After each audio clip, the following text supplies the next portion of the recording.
What's up, Law Nation? Another beautiful day to be alive. So happy that you can join me today on another episode. If you're ready to start creating your own economy and start taking back control of your life, start by going to escapethebillable.com and downloading our Billables to Abundance Bible, a field guide to getting started with passive investing. Look, our retirement system is broken. We're stuck in an outdated, old way of thinking about not only retirement, but life in general. The pit bosses of the Wall Street casino are doing everything in their power to keep you spinning the roulette wheel 9 to 5 until you're 65, because that's the way they can control you and line their pockets. They want to keep you in the dark and use scare tactics to drum up fear and trepidation about anything outside of stocks, bonds, and mutual funds. Well, some of us are tired of it, tired of taking orders, and tired of fear. Me, you, and our guest, Damion Lupo, for sure. Damion's mission is simple: to free 1 million people from financial bondage. His unique tool is a fusion of financial literacy and a little-known strategy called the eQRP that allows investors to control their retirement money and get off the Wall Street roller coaster. He's the best-selling author of 12 books on personal finance, investment, and retirement planning. He hosts the Financial Underdogs podcast, has owned more than 50 companies, and is the founder of his own martial art, Aikido. Damion is the chief honey badger at the eQRP company and the lead architect of the eQRP. I've been waiting a while to get him booked on this show, and I am super stoked. Let's go. This is the Passive Income Attorney Podcast, where you'll discover the secrets and strategies of the ultra wealthy on how they build streams of passive income to give them the freedom we all want. Attorney Seth Bradley will help you end the cycle of trading your time for money so you can make money while you sleep. Start living the good life on your own terms. Now, here's your host, Seth Bradley. Damion, what's going on, brother? Welcome to the show. Hey, Seth. Good to see you, man. Yeah, great to see you, man. Thanks for coming on. Let's just dive right in, brother. What's your story? Feel free to brag a little bit when you get towards the more recent history. Yeah, my story is it starts off super far away from everything up in Alaska, and it's funny because I think about, like, my story is a little weird where I've actually had to be afraid of being eaten multiple times in my life. Like my last job in Alaska, I worked in the oil fields. And if you don't pay attention, you can actually be eaten by a polar bear because they're out there where the trash is. That was my job.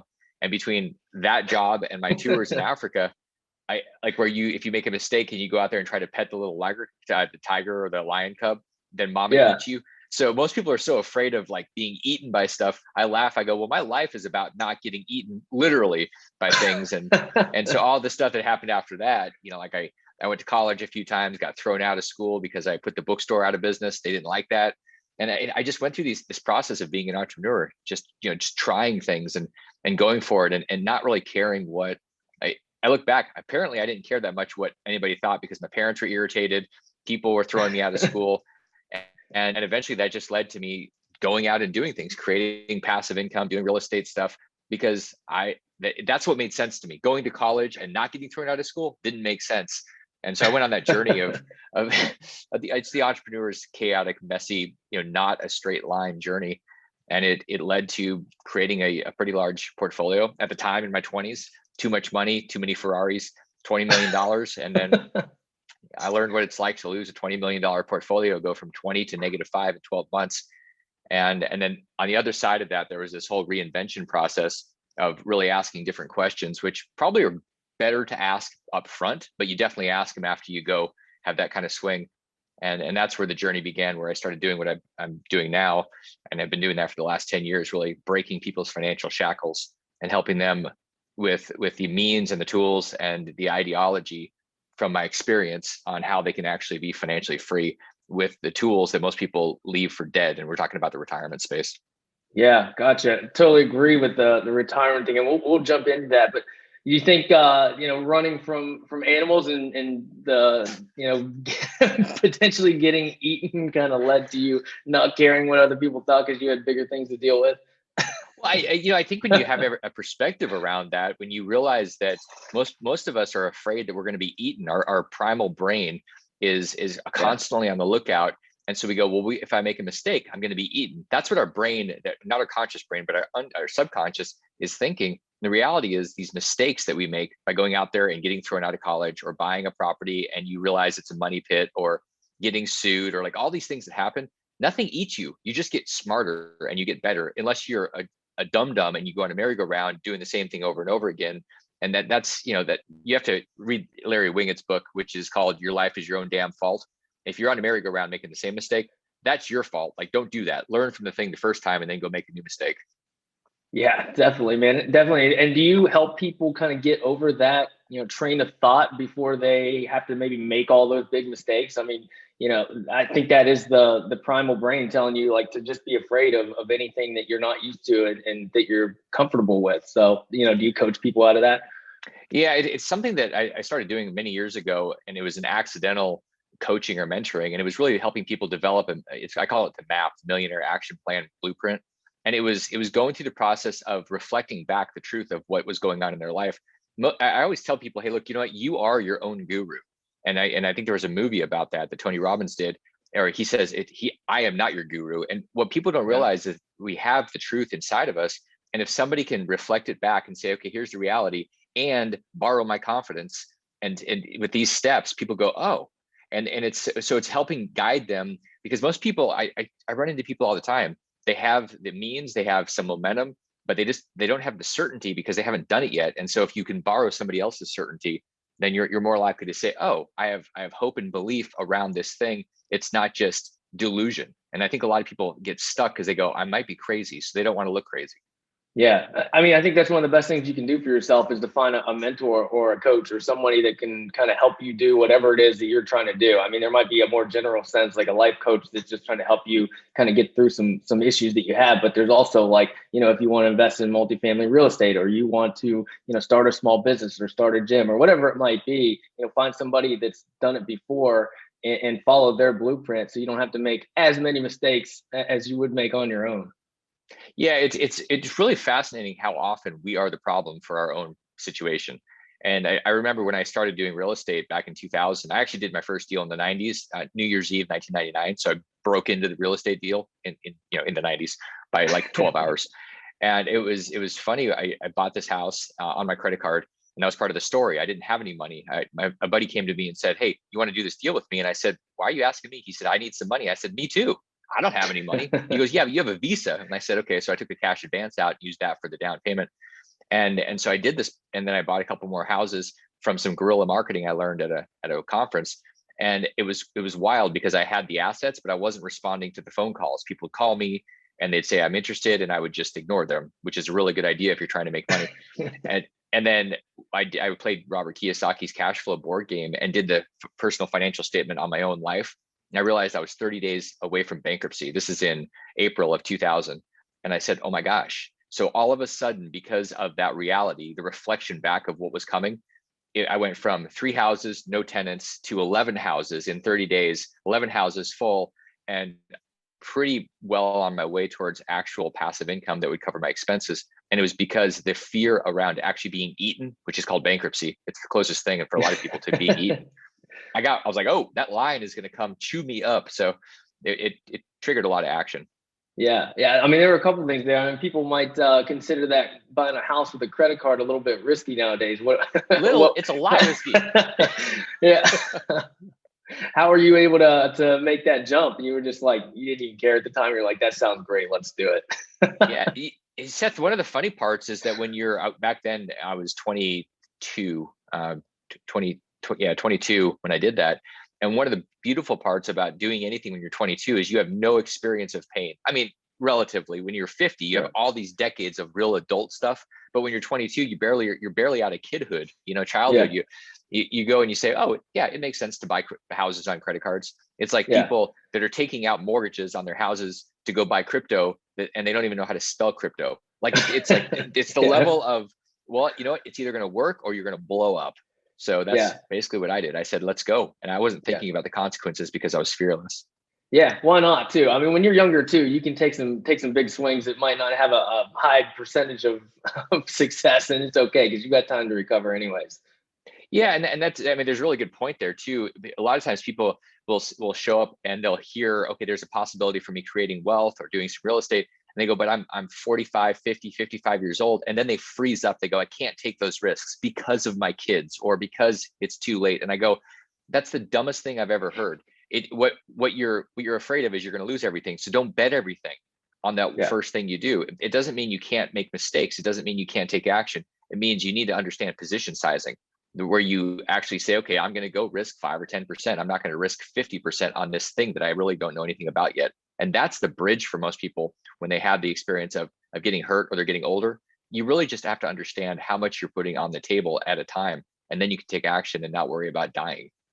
Yeah, exactly. I mean, it's got to be a calculated risk. I mean, even in your 20s, it should be a calculated risk, but you just don't think about it quite as much. But yeah, I mean, when you get older and you start thinking, I want to be more conservative. I mean, that's fine and that's true. But at the same time, you've got to still take your swings. I mean, you're going to be stuck in that same lifestyle, that same way of life that you're obviously not that happy with right now. So you've got to take some swings. It's exactly right. I mean, these swings, I had a guy call me, he's an attorney out in San Francisco. He calls and I'm talking with him and he mentions he makes $500,000 a year. And then he starts telling me about his life and giving me his formula. And his formula was alimony and child support and taxes in California. And all of a sudden I said, you're basically at poverty. He goes, I am. I mean, literally at the end of the day. And I said, okay, we need a new formula. He goes, I know, like, help me. And so we did a map and gave him a path, and it requires work and it requires some time, but and he's in his 50s, and in less than 5 years, he's done, even with that crushing load that he's got. So I don't care where you're at, if you're making $500,000 or 50,000, it doesn't really make any difference. It's just getting clarity, and then you create a path, and then you do the work. Yeah. And I've heard you talk about this before, but I mean, do you think people get themselves in situations like that due to, because our financial education system is so broken? I mean, we don't learn about this stuff when we're growing up. I mean, this should be just like learning about, math and English and science. I mean, it should be part of your education from an early age. I mean, you should be learning basic stuff when you're in elementary school. It's missing because the system is meant to keep us trapped. Because if everybody's free, then like when the Rockefellers set up the education system 100 years ago, there was a very specific structure, and it matched the industry. It matched the factories, where you have people lining up. There's bells that go on. They go to school at a certain time. They're told what to do, and that really worked. You train people to be good employees, and so you have to unlearn some of this stuff. And it's we say, well, where would you learn it? You're learning it from your parents, but where would they learn it to teach you? So you have to go outside of the mainstream. And fortunately, right now, there's so many brains that are thinking about this stuff worldwide, and the internet. As long as the internet doesn't get turned off, then I think we're good, because the solutions are being created by people like you and that are out there doing the work that needs to be done, not just perpetuating the system. Yeah. Do you think it'll ever actually be implemented into, your formal education? Do you think they're going to get those wheels turning? Never. It's never going to be a part of that system. That system is meant to create employees. I mean, period. That's what it's meant to do. And it obviously is really important when you have people like doctors. You don't want somebody going, hey, I did a weekend course on surgery, now let me cut your brain open. Like, that's important. But the general system is not set up to create freedom for people. It's meant to feed and protect these established institutions like the finance institution and just mega companies that are giant global institutions. So you have to look outside of that stuff. You can't say, oh, my financial advisor and in the school system, they're teaching me. I don't know if this happened for you, but when I was in high school, our idea of investing, what we were taught was pick a stock, and in 30 days, we'll see whose stock has gone up the most. So they were teaching everybody to be speculator gamblers. I'm like, this is the dumbest teaching ever. And that's what their stuff was. Oh, and here, if you balance a checkbook, you're good. I'm like, okay, well, yeah, okay. That's like listening to Dave Ramsey telling you that debt is bad, when debt is actually our monetary system. And Dave is telling everybody, don't use the monetary system, and basically it's going to be used against you. So I think you have to really dig a little deeper beyond just the surface level information. Yeah. I remember playing that game. I mean, you just like pick a couple of stocks that you liked, and like they didn't even give you good advice on how to pick stocks. It was just like, oh, pick some stocks of companies that have products that you enjoy or something like that, instead of digging into the financials or something like that might be useful. It was just pick an everyday product that you use a lot, and that'll probably be a successful company. It's ridiculous. I did that and I don't have any stocks. I don't like that system. It's a rigged casino. But Yeah. I remember when I bought Starbucks, and I bought Starbucks stock because I was consuming. At one point, I measured everything I spent for an entire year, every penny. I did the spreadsheet. I had like 50 different categories. One category was coffee. And at the end of the year, I had like $2,500 in coffee. And I said, if I'm going to spend that much money, I should actually benefit. So I bought Starbucks stock. So I was following that thing because I was spending so much money, and it helped me justify my stupid coffee habit, which is pretty funny. It's bad advice. Like, don't do that.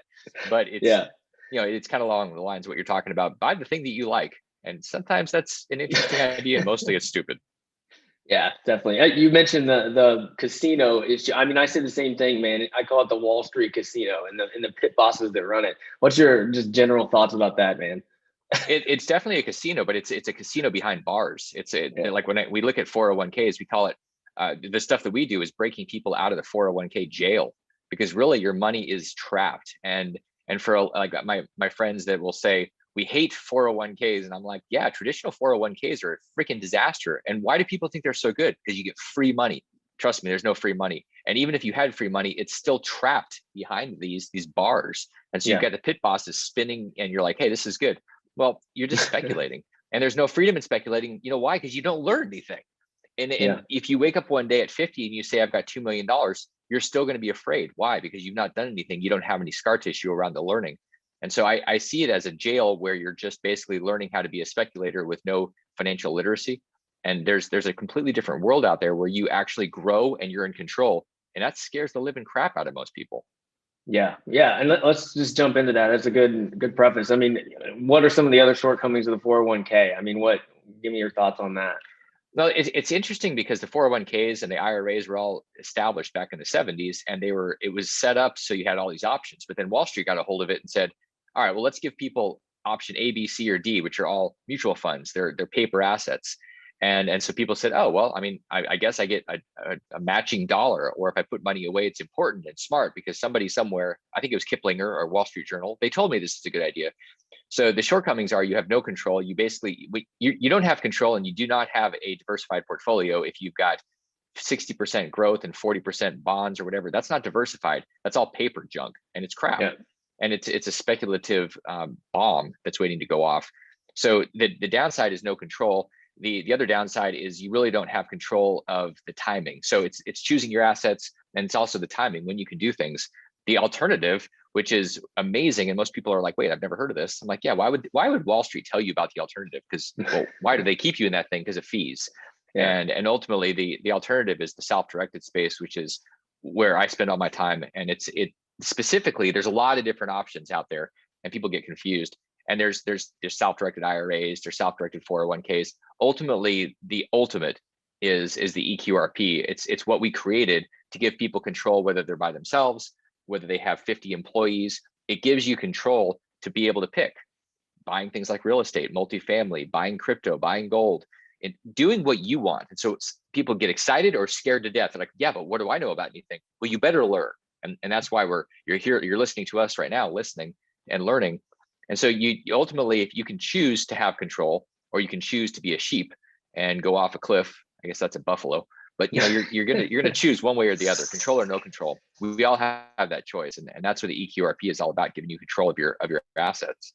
Yeah, I mean, I think people just get afraid. I mean, they get some fear in them because they're like, all I do is invest in my 401k, set it, forget it, put this much away, or put as much as I can away that they allow me to every month, and that's it. And then I just keep going to my job every single day.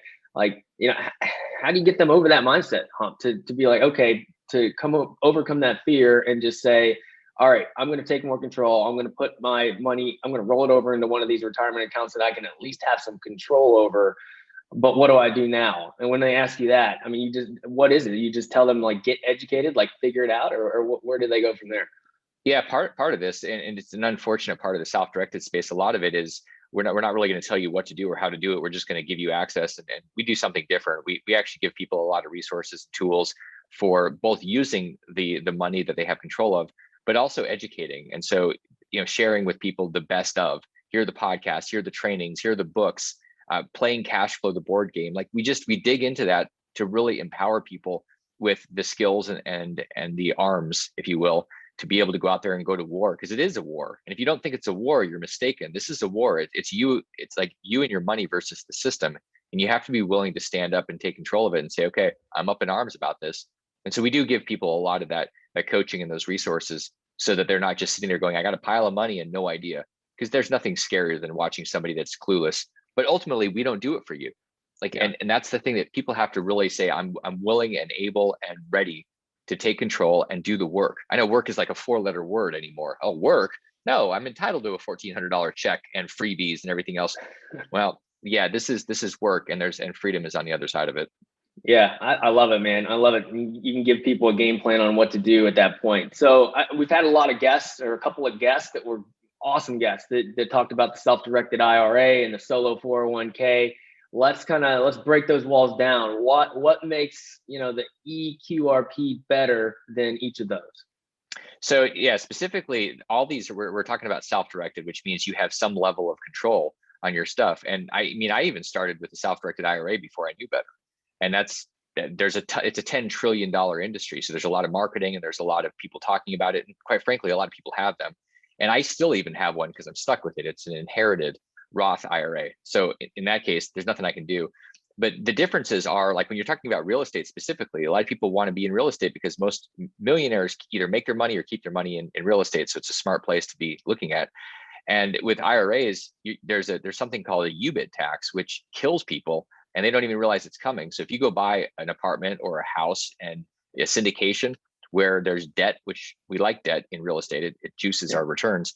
When you have that, an IRA is going to ultimately trip you up. You're going to end up paying, in general, about a 37% tax on a majority of your profits. So huge problem with real estate. Another problem, and you should probably stop and think about that if you have real estate or you want to do real estate with an IRA. It's a ticking time bomb. So that's the biggest problem with IRAs, not to mention a custodian that can really just create a problem for getting things done. You want to go do something, you got to get custodians to approve it. And even when you have checkbook control, there's still friction in the system. So that's just a big difference. An eQRP, on the other hand, gives you actual control. You're in charge. There's no custodian. You're the trustee. There's no tax. It's exempt from the UBIT tax. Massive difference. You want to go buy crypto or gold in an eQRP, you get to hold it because you're the trustee. You want to try to do that with an IRA, you cannot do it. Somebody else has to hold it. Now you have counterparty risk.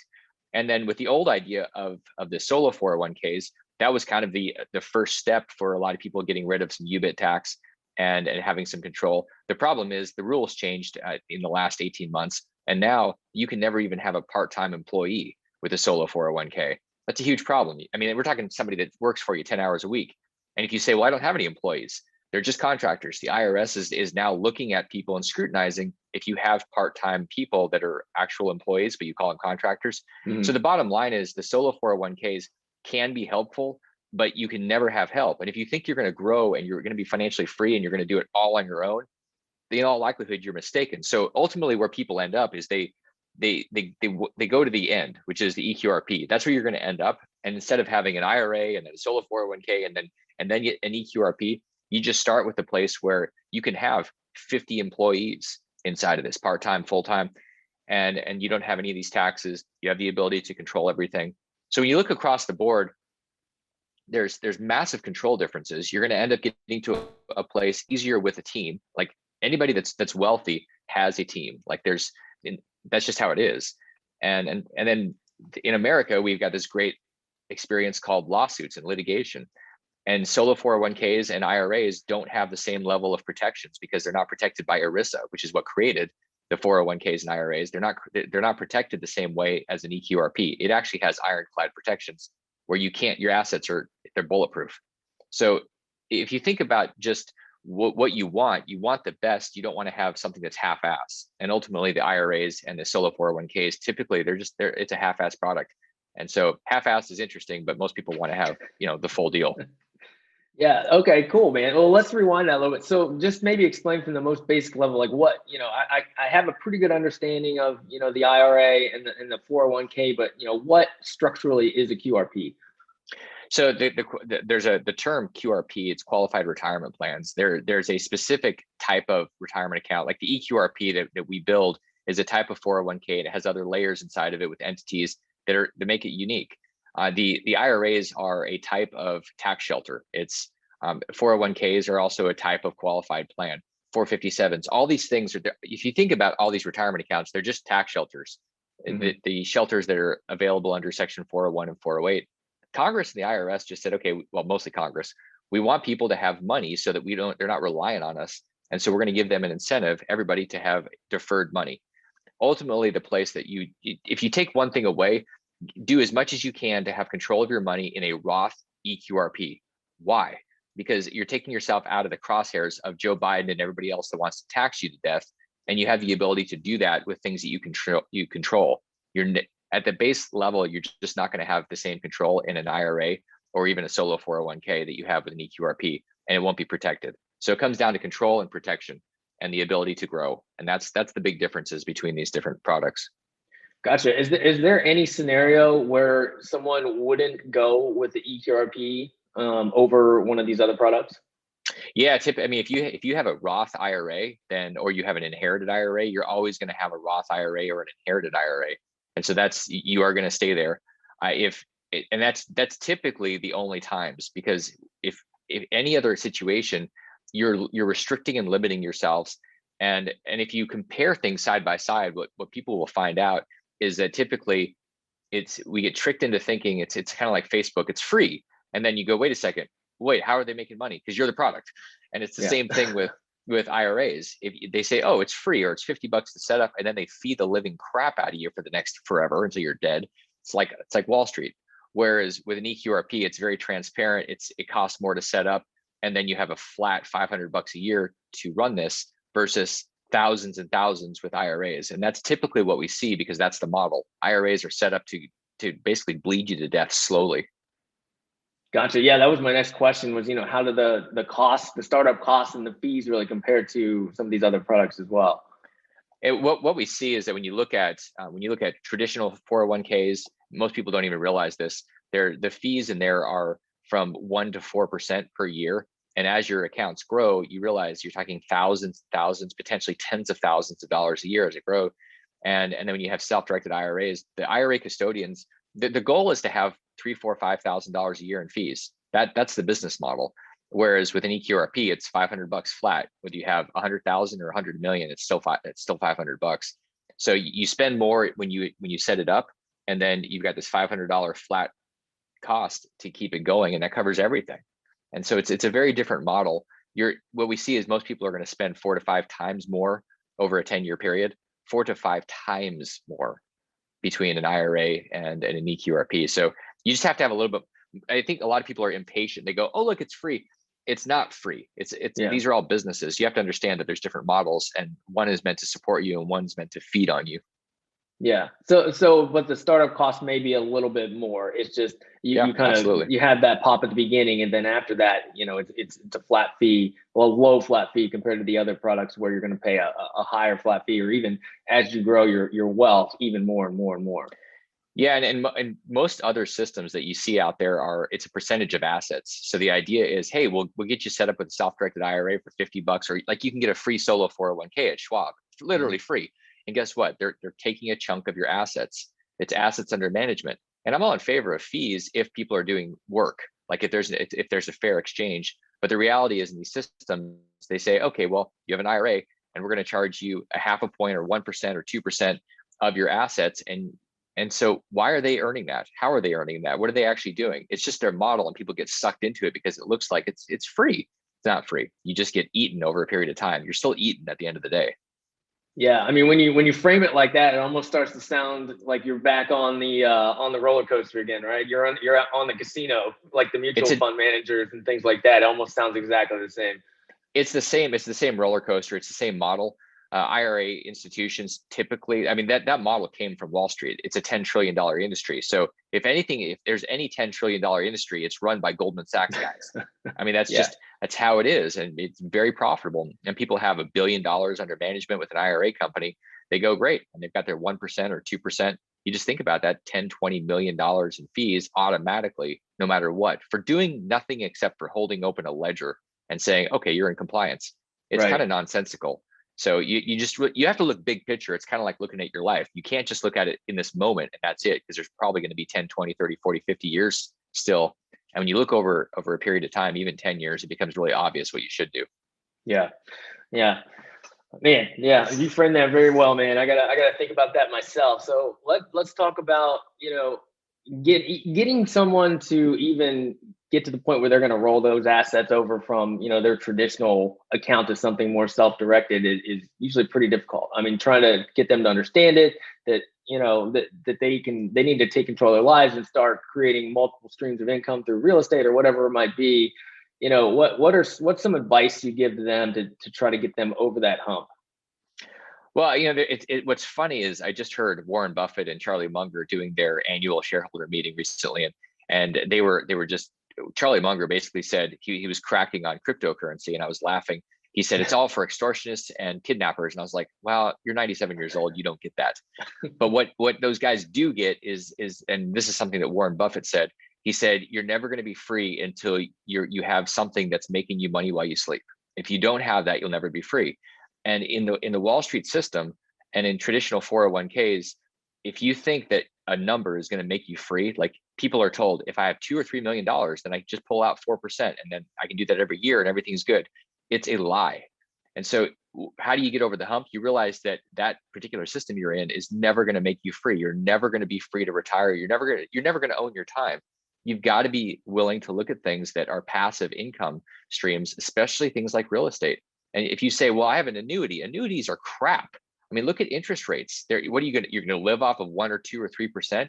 You're dead unless you've got 20 or $30 million. But inflation's 10, 15%. You've got to be looking at things like real estate because it keeps up with that stuff.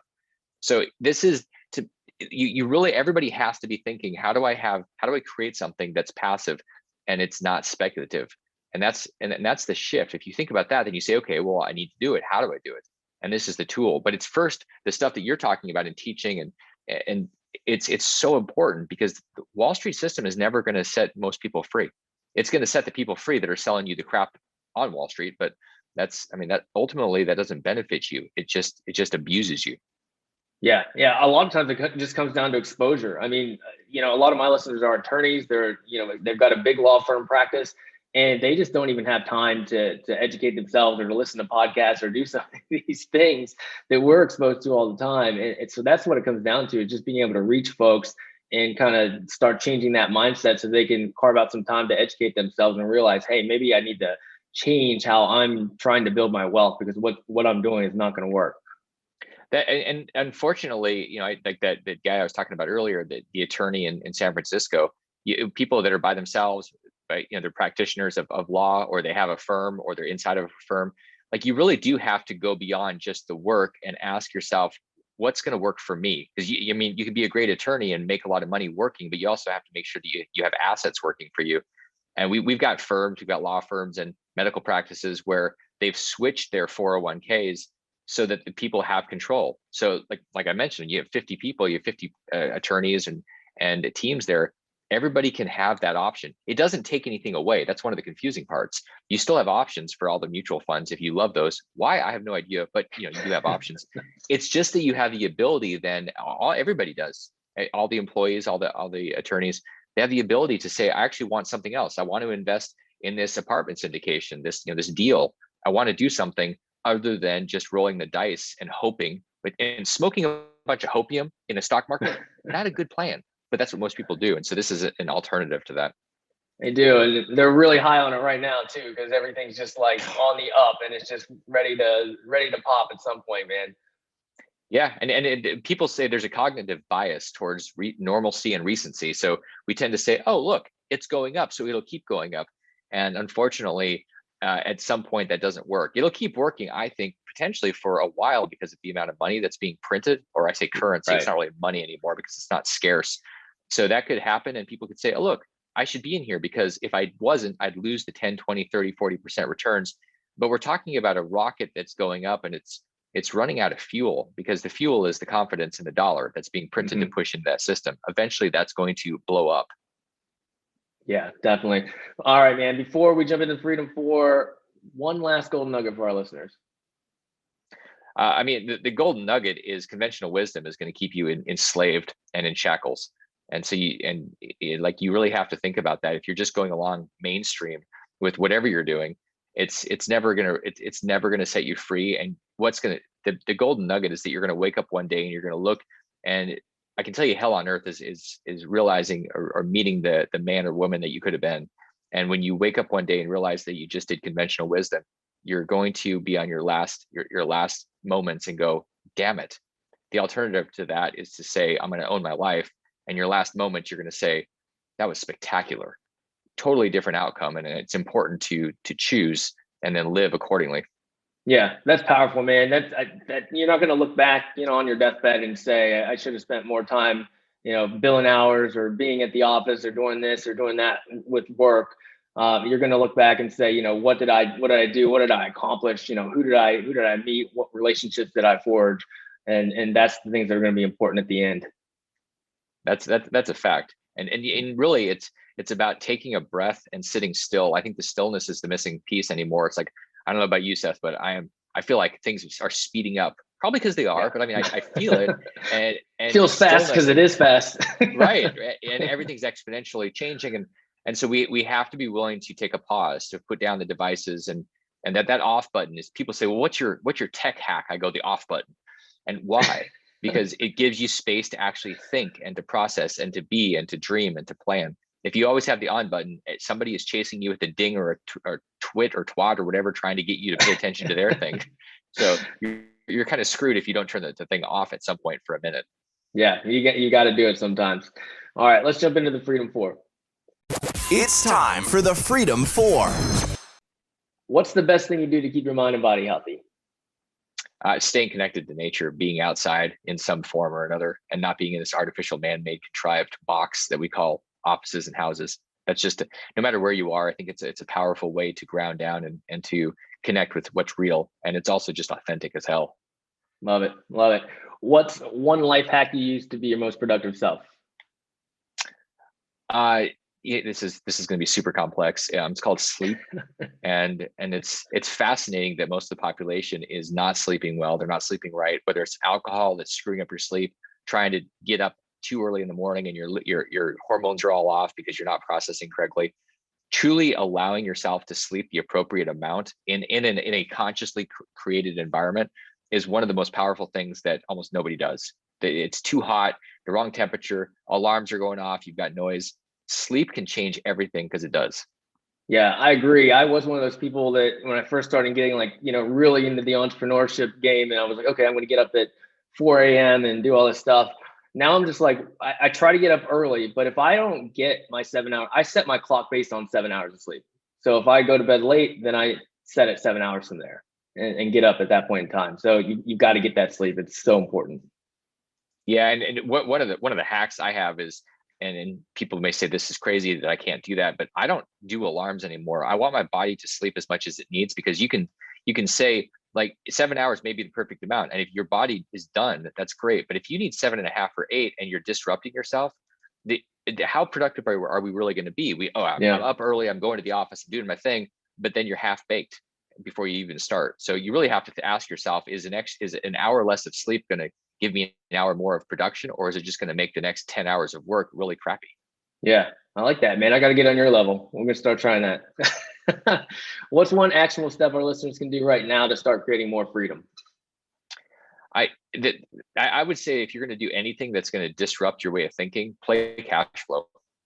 The board game cash flow helps you see into the future, because it accelerates the way that you process and learn. You'll learn more in a couple hours playing that board game than you will in the next 5 years going out there and learning at conferences, doing some real estate deals, or attempting. You learn a ton by doing a deal, but the funny part is when you play a game, you can watch yourself 5-10 years out. You can see how you operate. You can look at your spouse and you go, wow, you're a crazy person just because you're playing this game.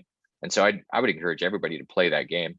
I've played it hundreds of times, and I've even, I've been around Robert Kiyosaki playing it, and it's super funny to see everybody, because you learn who people are when they play a game when money's involved, because money makes it, brings out the feral cat in all of us. How has passive income made your life better? it creates a certainty and starts to relieve the anxiety around the basic exchange, meaning that we all know we're going to have expenses. It's called life. There's, money operates things. It's an exchange of value. We're not going to go out there. Most of us are not in the woods making our own food, growing it, killing, doing it. We're part of civilization. We've got to have a way, like Warren Buffett said, and he's right on this. You got to have a way to make sure that you've got passive income while you're sleeping. It allows you to do what Forrest Gump said. Once he had made all that money on that little fruit stock called Apple, it was just one less thing to worry about. It takes the anxiety away from the daily, gosh, I have to be doing this. We go from survival, which is I got to go make some money, to a place of openness where you can actually develop and find your purpose. And so we're all here to do that. The purpose of life is purpose. It's not to be in survival. That's what animals do in the wild. Humans have a frontal, like the frontal lobe is there on purpose for us to see into the future and create it. And that's what passive income really does. Yeah. I mean, it allows you to become the person that you're supposed to become. It gives you the freedom to be able to become that person, really. That's right. Exactly right. Damion, it's been great having you on the show, brother. Where can our listeners find out more about you? Best place to find me is at the company site, eqrp.co. You learn more, get a copy of the book. There's lots of resources there. This is the sleeper that most people don't think about. They say, well, what am I going to do for my future? Well, make sure your retirement accounts aren't all screwed up and in control of somebody else. So get a copy of the QRP book at eqrp.co and learn more. I mean, and empower yourself with the right information that's going to give you a key to breaking your shackles. Awesome. Thanks for coming on, man. Thanks, Seth. Appreciate it. Talk soon. Mr. Damion Lupo bringing the absolute fire, no holds barred. Love it. From getting chased by lions to 20 million in real estate and now to leading the rebellion against Wall Street, Damion has had quite the journey. Major key, financial education leads to introflexion that leads to massive mindset shift. You're probably already experiencing it. Use that motivation and momentum to take action. Take back control over your time and build a better, more fulfilled journey. To learn more about breaking the chains of Wall Street, go to escapethebillable.com and download our free guide to investing in alternative assets. Until next time, folks, enjoy the journey. Thank you for listening to the Passive Income Attorney Podcast with Seth Bradley. Do you want more ideas on how to generate multiple streams of passive income? Then jump over to passiveincomeattorney.com for show notes and resources. Then apply for the private Facebook community by searching for the Passive Income Attorney on Facebook. And we'll see you on the next episode.